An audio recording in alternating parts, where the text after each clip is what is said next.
और चौकीदार अंकल क्या हाल है? अबे हाल चल गया भाड़ में, मेरा हिसाब कर दे, मेरे को यहाँ नौकरी नहीं करनी। अबे 2 कौड़ी के चौकीदार, तेरी हिम्मत कैसे हुई मेरे पति से इस तरीके से बात करने की? भूल मत, तू यहाँ का नौकर है और ये तेरे मालिक। बिल्कुल ठीक तरीके से बात कर रहा हूँ। बहुत हो गई तुम लोगों की गुलामी, अब और गुलामी नहीं करूंगा, छोड़ रहा हूँ मैं नौकरी तुम्हारी। अरे अंकल क्या हो गया जो आप एकदम से नौकरी छोड़ने की बात कर रहे हो? इतने सालों से तो बहुत प्यार से काम कर रहे थे आप यहाँ पे। तू पूछ रहा क्या हुआ?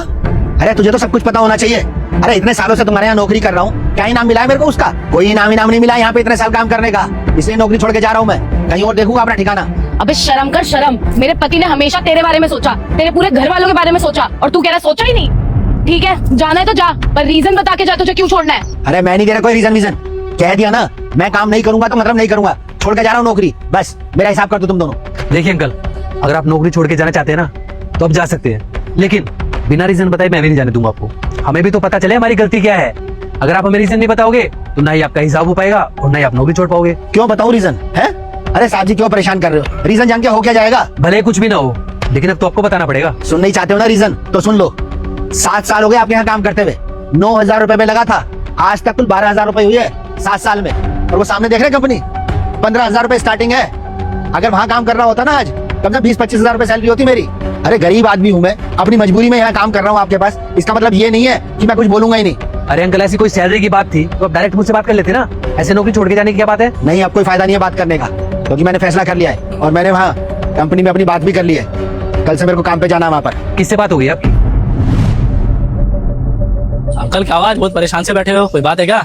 कुछ नहीं बेटा, ठीक हूँ। नहीं अंकल, आप कुछ ना कुछ छुपा रहे हो। हमेशा हंसता खेलता हुआ आदमी आज ऐसे चुपचाप बैठा हुआ, कुछ तो बात है। बस बेटा वही घर की परेशानी, समझ में नहीं आ रहा कि कैसे सब ठीक होगा।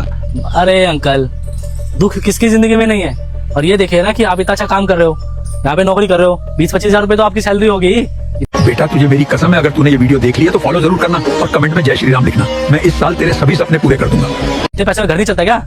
20-25 कहाँ बेटा, क्यों मजाक कर रहे हो? कुल 12,000 रुपए सैलरी है मेरी यहाँ पर। 12?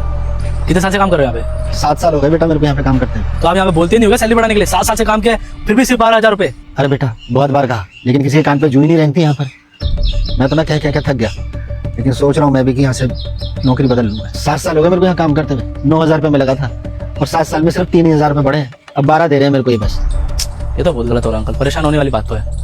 वो देखो सामने जो ऑफिस खुला हुआ है, 15,000 रुपए से स्टार्टिंग है वहाँ पे, चौकीदार को 15,000 रुपए दे रहे हैं। अगर 7 साल वहाँ काम कर लेते तो कोई 20-25 हजार रुपए सैलरी हो जाती। अगर आप कहोगे तो मैं बात करता हूँ, वहाँ पे जानकार है मेरे। क्या सच में वहाँ मेरी नौकरी लग जाएगी? 15,000 रुपए? हाँ क्यों नहीं लगेगी, वहाँ पे सारे मेरे को जानते हैं, मैं बात कर लूंगा, कल आपकी नौकरी लग जाएगी वहाँ पे। बेटा अगर तू मेरी वहाँ नौकरी लगवा दे तो सच में बहुत मदद हो जाएगी, तेरा ये एहसान कभी नहीं भूलूंगा। अरे नहीं अंकल, हाथ जोड़ने की कोई जरूरत नहीं है,